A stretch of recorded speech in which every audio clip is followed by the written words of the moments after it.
Hello and welcome back to my channel. In today's video I'll be reviewing the 2024 horror film Humane, directed by Caitlin Cronenberg.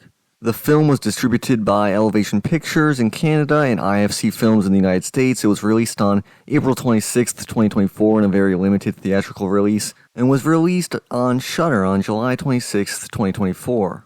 The film was written and produced by Michael Sparaga, directed by Caitlin Cronenberg, yes, the daughter of the famous film director David Cronenberg. It stars Jay Baruchel and Emily Hampshire alongside Enrico Colantoni and Peter Gallagher. Sparaga had brought in the script to Caitlin Cronenberg, believing she was right for the role. She fell in love with the script and worked with Sparaga into making this her directorial debut, following in the family footsteps behind not only her father David, but her brother Brandon, who also has made himself into something of an independent genre filmmaker of note. I do want to say that I am a huge fan of her father's work. I think David Cronenberg is in my top 3 film directors of all time. I'm also a fan of Brandon's work. His early work I wasn't as much of a fan of, but I think he started to find his footing a little bit, especially with Infinity Pool, which I thought was really good. Possessor was okay, but I think Infinity Pool was the first film of his that I really liked, and maybe that was partially due to Mia Goth's performance. I'm just a big fan of hers as well. Now, with that being said, let's get into my thoughts on the film. I want to start by praising the opening of the film. I like a lot of the small world-building elements that are thrown into it. I believe that Michael Sparaga's script and Caitlin Cronenberg's direction do a very good job of establishing the concept as well as the world that we're living in. The film starts with a lot of these little moments that aren't necessarily tied into the main narrative, but bring in a larger social context into these characters' lives that I find interesting and well done. The concept of the film and the questions that the society of the film are grappling with are ones that need to be answered by the characters throughout the narrative, and it's one in which they're constantly trying to wrestle with their own meaning of life, with their own ability to defend what they're doing as being worthwhile in the face of all these broader obstacles. Looking at how these pretty obviously terrible characters try to justify themselves and their own actions and their own egos in the face of broader social responsibility that they are abstaining from. This is where a lot of the black comedy of the film comes in. The film is much more than anything else a comedy, right? It's trying to be funny, it's trying to be a social satire, much more than it's trying to be a thriller or a horror film or a body horror film. It's very much unlike anything by Brandon or David. It's Caitlin's own film, very strongly in her own voice. You can clearly see that. The cinematography is very strong. That's something that she does very well, and I think the story starts off in a way by trying to establish the type of social commentary that she wants to make, as well as the type of little small world-building choices that she believes will infuse the characters with depth and make their choices later on in the narrative more interesting. Now look, there is a lot of that Cronenberg DNA still within there, right? The high-concept science fiction stuff. I mean, David Cronenberg and Brandon Cronenberg are both always working from very good concepts. It seems that's the core of the film, is exploring those concepts philosophically to their logical ends. And I believe Caitlin Cronenberg is kind of doing that in her own way. It's sort of like doing her own little science experiment, but it's doing it in a way that's very much sort of in the vein of a lot of Eat the Rich type movies, or even just films about rich families, dynastic families, TV shows like Succession, right?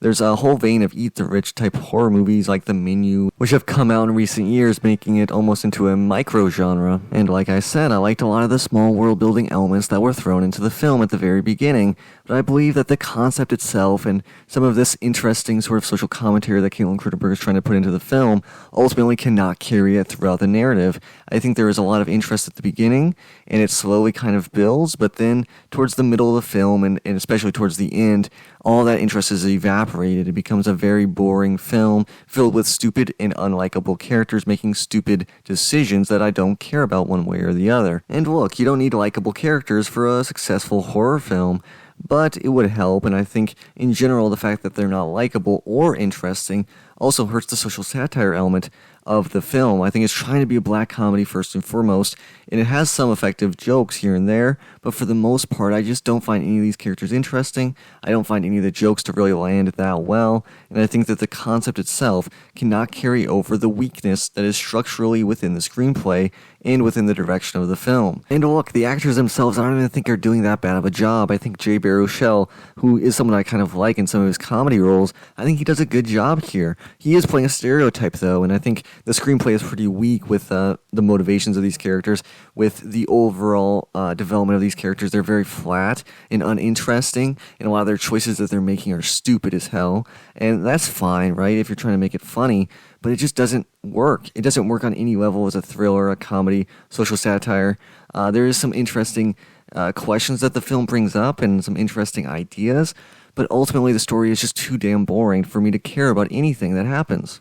Like I said, I liked the opening. I think Peter Gallagher does a really good job, and I think Emily Hampshire and some of these other characters do a good job with their performances. And early in the film, it seems like it could be setting up for a pretty funny film.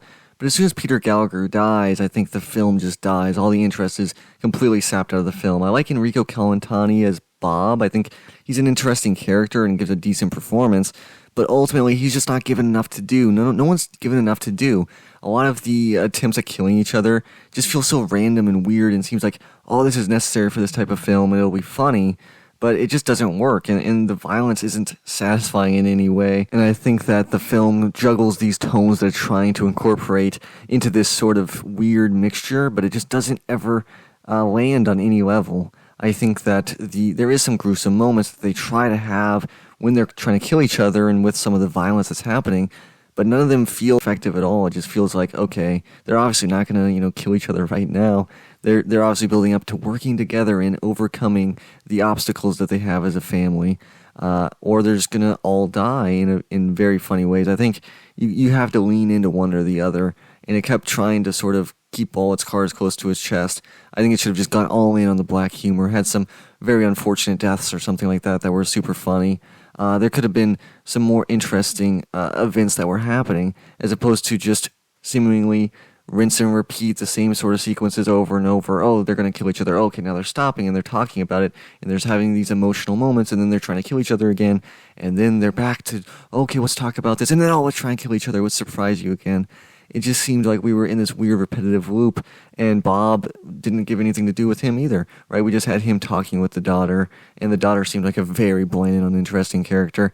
It seemed like maybe she would be able to poke some holes in his philosophy, because he is kind of a messed up character, and his philosophy was kind of interesting, but we don't get enough of either of them, and she doesn't get enough to do to really challenge him that much, other than just being a kid and saying that he's a bully, which is correct, but it's not that interesting ultimately for the film and for the narrative. I think in general, I would just say that the pacing of the film, the narrative structure, a lot of the humor just doesn't land, and it makes the film very boring. With that being said, I do think we should circle back to the one element I really did think was very well done. I think the cinematography, you can definitely tell that Caitlin Cronenberg comes from that photography background. I think that's very interesting in the way that she tries to incorporate that into the film, but ultimately, it's just a very bland movie, and despite some of the visually interesting things she's trying to do, there's just nothing actually being interesting shown on the screen, and there's nothing that the story or the narrative can really substantially carry throughout the entire runtime, and it's not very long of a runtime. So the fact that you have this concept that wasn't very well or properly developed, with very poor direction and very bland and flat characters, make the film overall pretty much a big mess. Which does pain me to say, as a huge fan of David Cronenberg's and, a developing fan of Brandon's work as well, I just don't think Caitlin shares that talent. Now, that being said, I do think that she could become a better director over time, especially maybe working with a better screenplay, but ultimately this was an uninspired debut.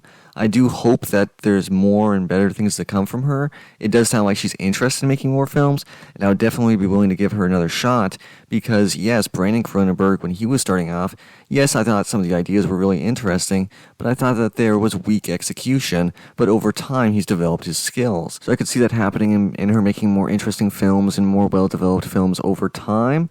But I do like the concept for this film, and I think overall that there is some interesting things being done early on in the film. Some of the performances are good, some of the cinematography is good, but I just think overall the execution was very bad. I think it was a very bland and boring film, and it's disappointing because I liked a lot of the people that were involved. So I definitely would not recommend watching the film unless you're such a huge Cronenberg fan that you feel like you have to watch it, in which case prepare to be disappointed.